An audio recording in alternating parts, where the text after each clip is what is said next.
Hi, I'm Laura Baczynski from Maine and Maxwell, which is an art gallery and gift shop here in Greenwood, South Carolina.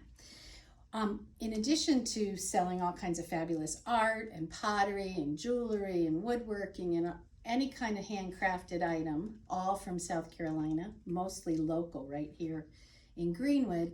In addition to doing all that, we also teach classes. We have a lower level, which we're in today, and we do pottery classes and painting classes, drawing classes, photography, jewelry, custom classes. If you have an idea of something you'd like to do, we certainly do that for you.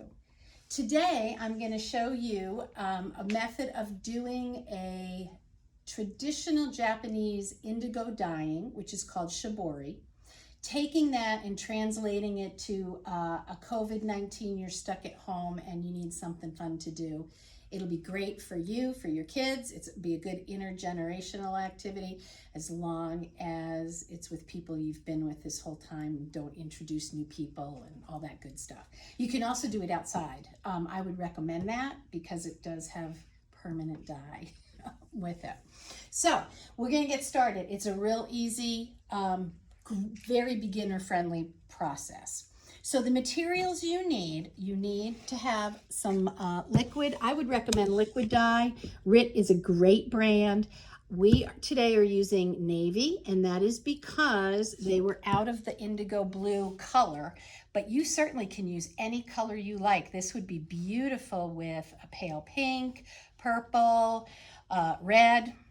It's going to be a very stark contrast between dark and white. So really use any color you want. You can find RIT dye at almost any grocery store that has a good hardware section or sewing notions section. Certainly at Walmart, certainly at craft stores. Wear your masks, wear your gloves when you go there.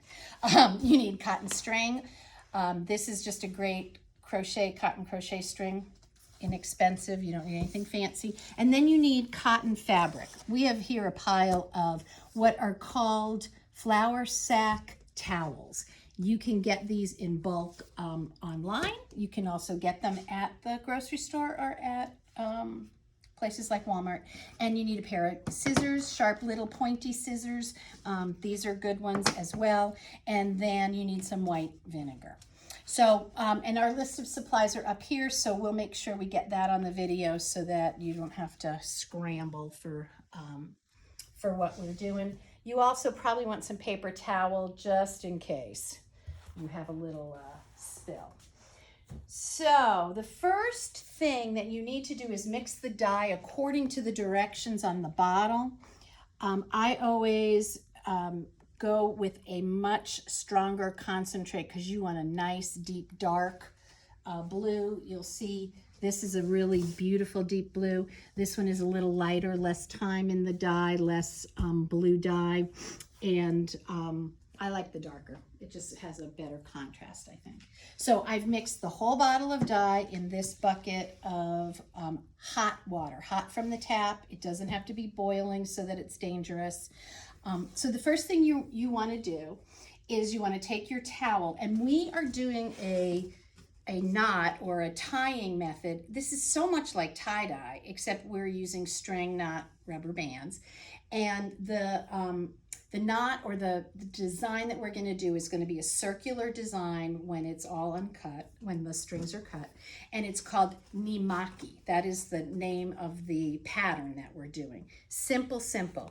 Lay your towel, your t-shirt, your apron, your handkerchief, whatever you have, you lay it out flat, and you pick up pieces of the fabric into just a little knot-looking thing. The first thing that you'll do is you'll tie your string tightly around the bottom of that section. And this may be something you want to do for children. Tie it for them so it's nice and tight and on there. I just do a little double knot, get it tied on there easily. There. So we got it on. We have a little tail that's hanging, and then we have the long piece. Starting from the bottom, you want to wind your way to the top. Now, there are so many ways to do this. You can wind it really tightly and have little space between, or you can wind it with large space in between. You can also wind it only part of the way up and have this part sticking out. That means this section will be darker in the dye color, and then you'll have the white stripes down in here. The design we're doing is sort of similar to this. You've also seen it over here on these pale blue. See, this section here was left untied at the top. All right, so we're gonna do that. I'll show you one more quick one. So once you get up to as far as you want to do, you come back down so that you can tie your two strings together. This just holds it all in place. It's nothing, you know, artistic about that part of it. It's just getting those knots tied so they're going to stay together. All right, so now I have one tied in there, and now I'm going to do another one, and this one I'm going to do a teeny tiny one. So I'm going to take the same thread, I'm going to tie it. I'm just going to do it right here, and we'll do a little one. So that's going to make just a small circle of pattern on here. Okay, so you do the same thing. Wrap it all the way up. This one I'm wrapping the whole way, and then I'm wrapping it all the way down, tying it off, so that one is complete. All right, now through the magic of television, we have one that I tied a number of knots in. So you see I have long ones, short little ones, ones that have extra at the top untied here and here. All right, so now it's time to go ahead and put on your rubber gloves. And get those on. And we're gonna go ahead and we're gonna dip this down into the dye. See, look at that already, how beautiful and dark it is. So that's gonna go in there. I like to leave it in there for a few seconds, turn it around, get the dye all, and then go ahead and squeeze it so you're taking out some of the drips. Now, you can let this sit out for a few seconds, and then if you feel like you want to have it even darker than that, you can go ahead and dip it for a second time. I'm going to go ahead and leave that in there. And I'm going to show you what happens when you're ready to take it apart. Here's the one I've done already this morning for you. Now, you can leave your gloves on to cut the strings. You can do it. It's just a little awkward. I like to take my gloves off. So your fingers are going to get a little blue, but that can wash off. All right, these little scissors are the best at this. So what you want to do is just lift up those threads and start snipping them. Can you see the white? All that folded up underneath is going to have that white undyed part of the cotton. Now you got to do this slow and careful so you're not cutting any of the fabric that you're dyeing. And then this is the fun part when you get to open up all of your, oh my gosh, look at that. How fabulous that is. All right, I'm going to quick cut the rest of these while I tell you a little bit about what to do next. So after you get your fabric out, you've cut your strings off, you've had time to look at your fabulous design. The next thing you want to do is you want to set the dye, and that's a simple process of just soaking your piece of fabric in a bath of cold water and vinegar. It's just going to help to set that dye. Oh, look at that one. Do you see, this is where the string had a resist to the dye, and then this is where it was folded up into that point.